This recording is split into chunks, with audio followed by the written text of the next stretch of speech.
This is Gene Church, the host of The Three Things. Last week, I said I would be on the following day, God and Gulf Power willing. I forgot to include my internet service provider in this. In any case, other than a few busted windows and a little roof leaking and a tree through the storage building of mine, we've been blessed to be in good shape and good health and alive. And as the world moves on, so do we. My topic this evening, the filling of a Supreme Court justice. What does this mean for America? When the press announced the death of Ruth Bader Ginsburg, it became a bit of a surprise to most Americans, even those within the circles of power. While everyone knew that RGB had cancer, she had successfully been fighting it for years and seemed determined not to die on President Trump's watch. And despite the fact that Justice Ginsburg acknowledged 4 years ago that the president should move forward with an appointment, and despite her speaking out against the mistreatment of Justice Gorsuch by the Democrats in Congress, her dislike of Trump was open and known. And she expressed it on her deathbed in her request that President Trump not fill the position and that the new president, hopefully for her, Joe Biden, be able to make the appointment. But President Trump, thus far, has handled the matter fairly well. When first confronted by the press about her death on Friday, he spoke positively about Ruth Bader Ginsburg. And while he made it clear that he would be making an appointment this week, today he announced that it would take place after the services for Ginsburg. President Trump made clear prior to his election 4 years ago that the Supreme Court was significant and did something novel. He provided a list of potential justices that the American could see the type of person that he thought should be on the court. From his original list and an updated one, he has already selected 2 Supreme Court justices. Trump was looking for originalist justices on the court. What does this mean? Trump sees a justice as one who interprets the law as the founders and writers of the legislation or constitutional provisions had intended. Changing public opinion should have no impact on what actions are or are not constitutional. Democrats are having right now a conniption fit. They see threats of riots and arson and even overthrowing the government if the Republicans continue as appropriate. So like third world countries, Democrats want to take to the streets, disturbing the peace around the homes of senators to gain support. But the Republicans plan to move forward.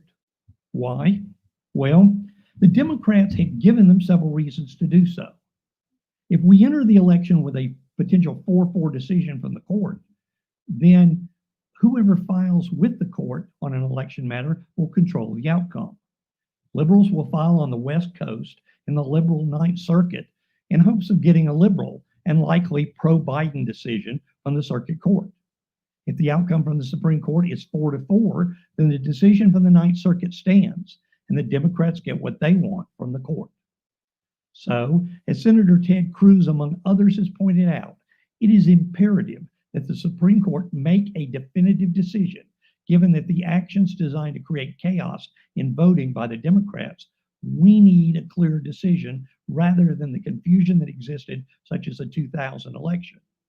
In fact, this will make Bush-Gore look more like kindergarten actions.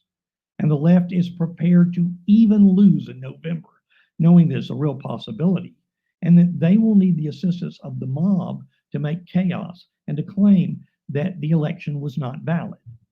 Ruth Bader Ginsburg, while she was a cultural Jew, quit practicing her faith 70 years ago and married a secular Jew as well. She was a promoter of secular progressive ideals. What are those? The secular progressive movement is a minority left-wing group of Americans whose non-traditional ideas are seen in decisions by the court that the public often refers to as judge-made law. The movement is led by medium billionaire George Soros, who provides large amounts of money to liberal, leftist, secular, progressive organizations such as MoveOn.org, Black Lives Matter, and Antifa, as well as the election of district attorneys who free the rioters and arsonists with little or no bond and the dropping of charges.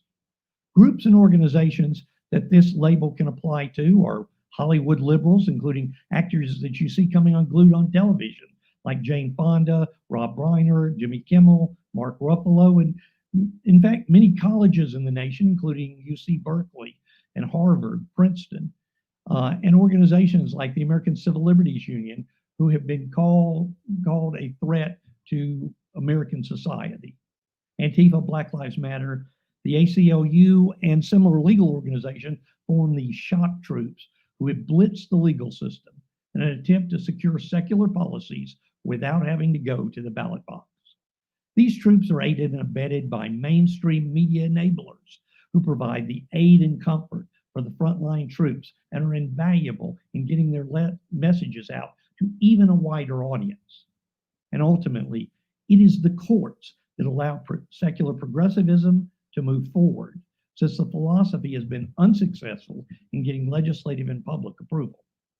So the move from one of the most liberal justices to one of a strict constructionist or originalist bent, likely much younger than RBG, means that the court can see justices' influence for the next quarter century. President Trump has said he decided to look at his female candidates, and as of today, has shortened the list to 4 or 5 women, with a decision on Friday or Saturday. The delay was offered out of respect for Ruth Bader Ginsburg and to allow her services to be held first. The potential candidates considered right now would include Amy Coney Barrett, a 48-year-old originally from New Orleans, and a circuit court judge on the 7th Circuit Court of Appeals, the first woman to hold that seat in the Indiana court. She's a graduate of Rhodes College out of Memphis and has her law degree from Notre Dame. So unlike many potential justices, she's not an Ivy League college graduate and is part of the middle part of America. She's a conservative Catholic and an originalist judge. She's faced all sorts of attacks on her faith by Democrats who want to have a judge with no religious background.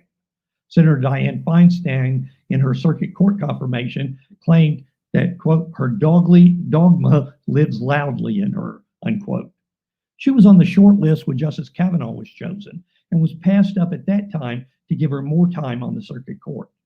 She's a law professor at Notre Dame, and she is probably the most favored of the candidates. Barbara Lagoa, a 52-year-old, was appointed to the 11th Circuit in Atlanta in 2019 and is the first Hispanic woman and first Cuban American that served on the Florida Supreme Court. If selected, she will join Justice Sotomayor as a Hispanic on the court. Governor Ron DeSantis of Florida is promoting her as the selection for the court. Allison James Rushing is only age 38, and she would be the youngest of the candidates publicly discussed. She's on the Fourth Circuit since last year and is favored by the evangelicals as a justice despite her short time on the circuit bench. However, you can expect Democrats to attack her for her lack of experience. In fact, you can expect Democrats to attack whoever isn't selected. It is critical for the left. The loss of RBG means that the Republicans can push through an originalist, and the selection of a woman takes out objections of losing a woman on the court. Democrats are angry with Mitch McConnell's decision not to move forward with the Obama selection of Merrick Garland from the DC Circuit 4 years ago. And Democrats are claiming hypocrisy in this move now. There are and will be claims of hypocrisy in this matter, but they apply to both sides in politics. Senate Majority Leader Mitch McConnell gave a speech today pointing out that his statements in 2016 stated that he delayed on Garland until after the election because that was the standard where the president is a member of one party and the Senate was in another party. He took time today to quote his statements, and this time he claims it is not hypocrisy because the president and the Senate are in the same party, and the historical standard for a president to make a nomination and the Senate to move to confirmation exists even when the election is pending. In fact, this is the case. Now, of course, the Democrats 4 years ago were saying that we should confirm Garland immediately and not wait for an election. Today, the very same individuals are calling for a delay until the new president takes office. Likely, the number one discussed issue will be abortion. But Ginsburg's influence extended beyond abortion and into the expansion of LGBTQ rights, the limitation of Second Amendment protections and gun rights, and used her dissents when she didn't have the votes to lay out arguments for future cases on using precedent from other countries to shape laws in this nation. Her replacement will mean that the court will look more toward what the law has historically been rather than what a judge thinks it should be. Republicans have got 53 members in the Senate, and they will need 50 yes votes plus the vice president to seat an originalist. Thus far, only 2 Republicans, Senator Susan Collins of Maine, in a tough re-election race, and Alaska Senator Lisa Murkowski, have objected to holding confirmation before the election results are known. Murkowski made clear that she would not support holding a vote for a justice now, but Collins merely said that she opposed it. It would appear that she could still vote for a Republican nominee. The other potential swing votes that have not committed at this time are Senator Cory Gardner from Colorado, who this evening seems to indicate that the president has the constitutional right to move forward and that the Senate then votes on confirmation under the Constitution. Also, Senator Chuck Grassley of Iowa, who was previously chairman of the Judiciary Committee and who had said that if he were chairman now, he would not move forward with an election year vote. Finally, Senator Mitt Romney of Utah, whose hatred of Trump may make it difficult for him to vote for a new justice. Grassley and Romney will be meeting privately with Mitch McConnell on tomorrow, and I expect you'll see the two of them get a good talking to on this subject. Now, of course, this does not count the Democratic senators, Doug Jones of Alabama and Joe Manchin of West Virginia, who may hold the Republicans and will join them possibly in voting yes. My prediction, Trump will ultimately select Amy Coney Barrett, and the Republicans will have the necessary votes to name Barrett before Election Day.